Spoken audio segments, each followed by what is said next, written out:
ಪುಸ್ತಕಗಳವಲೋಕಿಸುತ್ತ ಮಂತ್ರಸ್ತುತಿಗಳನಲೇನು ರವಿಯುದಯಸ್ತಮಾನ ಪರ್ಯಂತ ಜಪಗಳ ಮಾಡಿ ಫಲವೇನು. ಹೃಸ್ತ ಪರಮಾತ್ಮನೆ ಸಮಸ್ತಾವಸ್ಥೆಗಳೊಳಿದ್ದೆಲ್ಲರೊಳಗೆ ನಿರಸ್ತ ಕಾಮನು ಮಾಡಿ ಮಾಡಿಪನೆಂದು ತಿಳಿಯದಮ. ಗ್ರಹೇ ಗ್ರಹೇ ಗೋಪವಧೂ ಕದಂಬ ಸರ್ವೇ ಮಿಲಿತ್ವಾ ಸಮವಾಯ ಯೋಗೆ ಪುಣ್ಯಾನಿ ನಾಮಾನಿ ಪಠಂತಿ ನಿತ್ಯಂ ಗೋವಿಂದ ದಾಮೋದರ ಮಾಧವೇತಿ. ದಾಸವರ್ಯಂ ದಯಾಯುಕ್ತಂ ದೂರೀಕೃತ ದುರಾಶಿಷಂ ಹರಿಕಥಾಮೃತ ಸಾರ ವಕ್ತಾರಂ ಜಗನ್ನಾಥ ಗುರುಂ ಭಜ. ಶ್ರೀ ಹರಿಕಥಾಮೃತ ಸಾರ ಕರ್ಮ ವಿಮೋಚನ ಸಂಧಿ ಪದ್ಯ 8.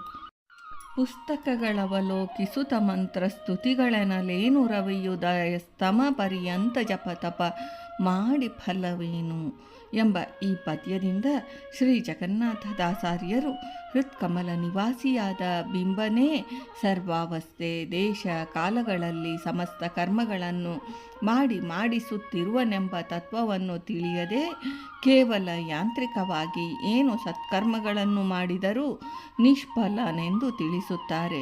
ಶ್ರೀಹರಿಯು ಫಲಾಪೇಕ್ಷೆರಹಿತನು.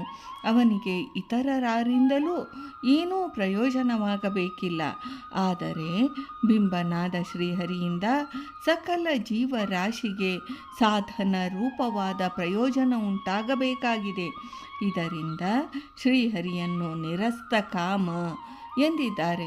ಆ ನಿರಸ್ತ ಕಾಮನಾದ ನಿರಂಜನನು ಸಕಲ ಜೀವರ ಹೃದಯ ಕಮಲದಲ್ಲಿ ಬಿಂಬರೂಪದಿಂದ ವಿದ್ಯಮಾನನಾಗಿದ್ದಾನೆ. ಅಂತಹ ಹೃಸ್ತ ಶ್ರೀ ಪರಮಾತ್ಮನು ಅವಸ್ಥಾತ್ರಯಗಳೆಂದೆನಿಪ ಜಾಗೃತಾವಸ್ಥೆ, ಸ್ವಪ್ನಾವಸ್ಥೆ ಮತ್ತು ಸುಷುಪ್ತಾವಸ್ಥೆಗಳನ್ನು ಜೀವರಿಗೆ ತನ್ನ ಸಂಕಲ್ಪಾನುಸಾರ ಕೊಡುವನು. ಜೀವರ ಕರ್ಮಾನುಸಾರ ಪುಣ್ಯ ಪಾಪ ಮಿಶ್ರ ಎಂಬ ಸಕಲ ಕರ್ಮಗಳನ್ನು ಸರ್ವತಂತ್ರ ಸ್ವತಂತ್ರನಾದ ಆ ಸಮೀರನೇ ಬಿಂಬರೂಪದಿಂದ ಬಿಂಬಕ್ರಿಯಾದ್ವಾರ ತಾನೇ ಮಾಡಿ ತದ್ವೇಷರ ದ್ವಾರ ಮಾಡಿಸುತ್ತಾ ಪ್ರಕಾಶತೋ ವ್ಯಾಪ್ತನಾದ ಜೀವನ ಅನುಭವಕ್ಕೆ ತಂದೀಯುವನು.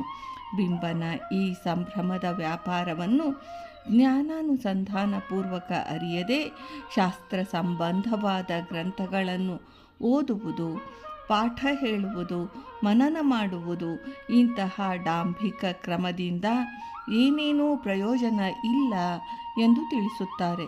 ಸಮಸ್ತ ಕ್ರಿಯೆಗಳಿಗೂ ಪ್ರೇರಕನಾದ ಆ ಸರ್ವೋತ್ತಮನ ವ್ಯಾಪಾರ ವಿಶೇಷಗಳನ್ನು ಅರಿಯದೆ ಸೂರ್ಯಾಸ್ತಮಾನದಿಂದ ಪ್ರಾರಂಭಿಸಿ ಸೂರ್ಯಾಸ್ತ ಪರ್ಯಂತ ಮಂತ್ರ ಸ್ತೋತ್ರಗಳನ್ನು ಯಾಂತ್ರಿಕವಾಗಿ ಪಠಿಸಿದರೆ ಏನೇನೂ ಫಲಗಳಿಲ್ಲ.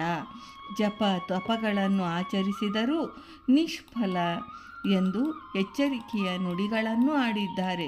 ಶ್ರೀಹರಿಯ ಏಕಾಂತ ಭಕ್ತರಾದ ದಾಸರು ಉತ್ತಮ ಜ್ಞಾನಾನುಸಂಧಾನಪೂರ್ವಕವಾದ ಅಹಂ ಮಮಕಾರ ರಹಿತವಾದ ನಿಷ್ಕಾಮ ರೂಪವಾದ ಸಾಧನೆಗೆ ಆ ಸರ್ವಚೇಷ್ಟಾ ಪ್ರವರ್ತಕನು ಒಲಿವನೇ ಹೊರತು ಕೇವಲ ಅನುಸಂಧಾನ ರಹಿತವಾದ ಜಡ ಕರ್ಮಗಳಿಗಲ್ಲ ಎಂಬುದೇ ಪ್ರಸಕ್ತ ಪದ್ಯದ ತಾತ್ಪರ್ಯ. ಭಾರತೀ ರಮಣ ಮುಖ್ಯ ಪ್ರಾಣಾಂತರ್ಗತ ವೃಂದಾವನ ವಿಹಾರಿ. ಶ್ರೀಕೃಷ್ಣಾರ್ಪಣಮಸ್ತು.